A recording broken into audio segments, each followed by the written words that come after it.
पालघर जिल्ह्यामध्ये डहाणू नगर परिषद ही सर्वाधिक चर्चेमध्ये आलेली आहे, कारण या ठिकाणी भाजपाच्या उमेदवाराला टक्कर देण्यासाठी दोन्ही राष्ट्रवादी एकत्र येऊन त्यांनी शिवसेना शिंदे गटाला पाठिंबा दिलेला आहे। आता सध्या माझ्यासोबत तिन्ही पक्षाचे जे पदाधिकारी आहेत सध्या माझ्यासोबत आहेत। या ठिकाणी जर बघितलं तर आपण शरद पवार गटाचे मिहिर शाह आहेत, त्यानंतर राष्ट्रवादी अजित पवार गटाचे आनंदभाई, त्याच्यानंतर या ठिकाणी शिवसेना शिंदे गटाचे आणि पालघर जिल्ह्याचे संपर्क प्रमुख माजी आमदार रवींद्र फाटक आहेत। काय सांगणार सर, कशा पद्धतीचं चित्र आहे? डहाणूमध्ये शिवसेना आणि राष्ट्रवादी काँग्रेस यांची युती आहे।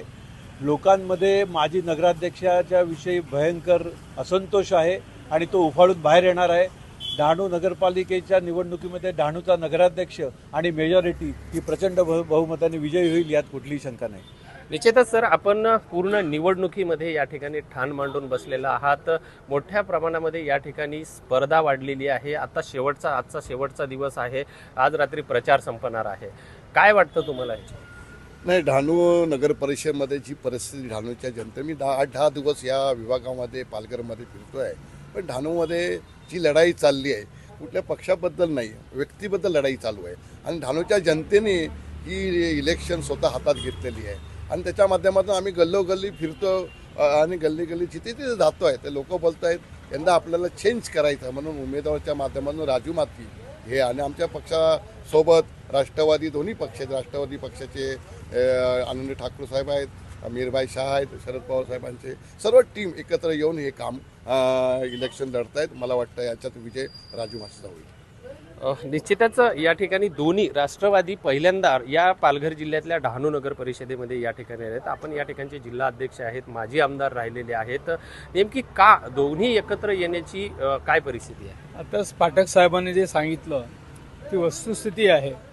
इथले BJPचे जे नेते आहेत त्यांनी ह्या ठिकाणी युतीचा वगैरे विचार कधीच केला नाही। त्याने पहिल्या दिवसापासून सगळ्यांना बाजूला ठेवलं, चर्चा देखील करायला ते तयार झाले नाहीत आणि त्यांच्या बाबतीत असलेली नाराजी हा मुख्य घटक हा नगरपालिकेमध्ये सर्व मतदारांमध्ये जी नाराजी आहे तो ह्या सर्व तिन्ही पक्षामध्ये ह्या ठिकाणी समोर आला आहे आणि त्यामुळे सगळ्यांनी ठरवलं इथल्या स्थानिक पातळीवरती का आपण एकत्रित येऊन ह्या ठिकाणी बदल घडवला पाहिजे आणि तो बदल घडवण्यासाठी आम्ही एकत्र आलो।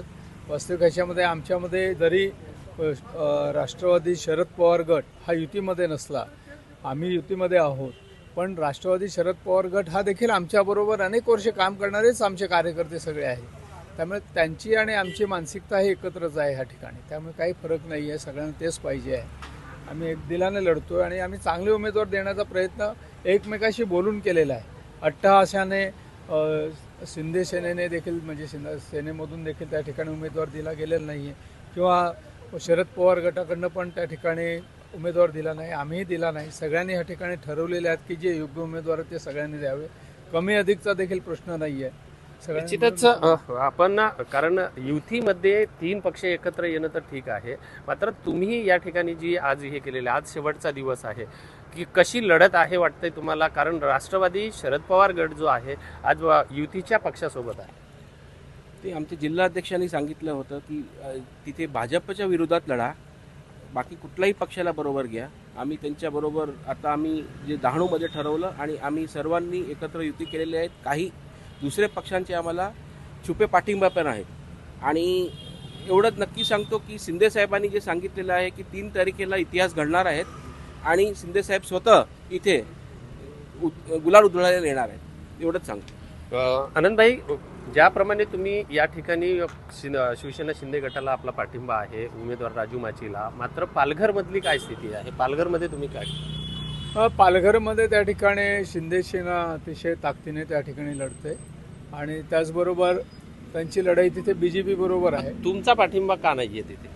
तिथे स्थानिक पातळीवरती काही मतभेद त्यांचे आहेत, त्यामुळे फार मोठ्या म्हणजे ताकदीने त्या ठिकाणी आमची लढाई होत नाही आणि ते स्थानिक लोकांनी अट्टहासाने त्या ठिकाणी काही उमेदवार उभे केलेत।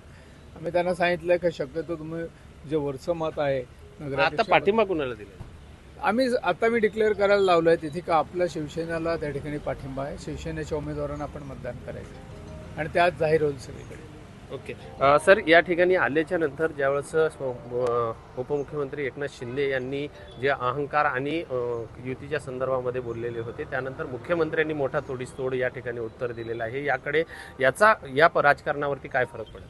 नाही बघा, ते दोन्ही मोठे नेते आहेत, त्यांच्या माध्यमातून मी बोलण्याएवढा तेवढा छोटा आहे. पण आम्हाला असं वाटतं की ती ह्या लेवलला आपण नगरपालिकेच्या लेवलला आम्ही जे आता राजकारण चाललेलं आहे, की कारण जसं आता आनंद ठाकूर बोलले की बाबा ह्या पालघरमध्ये 4 ठिकाणी इलेक्शन चालली आहे. पालघर असेल, डहाणू असेल, वाडा असेल, जव्हार असेल, कुठे कुठे आम्ही एकत्र आहेत, कुठे कुठे अलग अलग आहेत. बघा, संघटनेच्या माध्यमातून खालच्या कार्यकर्त्याला जिवंत ठेवण्यासाठी आपण सर्व एकत्रित असतो आणि कुठे कुठे जिथे आता विनिंग सीट वाटते आहे तिथे आपण एकामेकाशी पाडणं, जसं आता आनंद ठाकूर साहेब बोलले की उद्या पालघरला आम्ही तुम्हाला पाठिंबा जाहीर करतोय, तसंच आम्हाला पण इथे पण वाटतं. बघा, वरच्या लेवलला प्रत्येक नेते आपल्या उमेदवाराच्या बाजूनेच बोलत असतात आणि प्रत्येकजण त्यांना वाटत असतं की आपला उमेदवार जिंकला पाहिजे. आता पालघर जिल्ह्यातली स्थिती काय? आपण एकत्र आहोत. हां, आणि जव्हार वाड्याला पण आम्ही एकत्रच आहे ना, दोन्ही ठिकाणी असा काय प्रॉब्लेम नाही. आता पालघर जिल्ह्यातली स्थिती कशी आहे, तुम्हाला काय विश्वास आहे? नाही, पालघरमध्ये मला वाटतं की 4ही ठिकाणी आमचा विजय नक्कीच आहे, काही टेन्शन घ्यायची नाही. 3 तारीखला आपलाच विजय होईल असं मला वाटतं.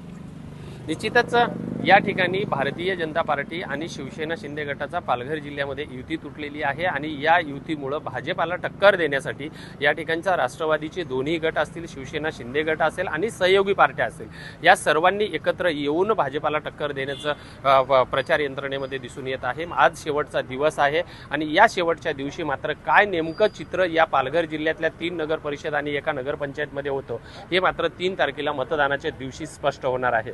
त्यामुळे इथली जनता कुणाच्या पारड्यात मतदान टाकते हेही पाहणं तेवढंच महत्त्वाचं आहे. विजय गायकवाड, TV9 मराठी, डहाणू.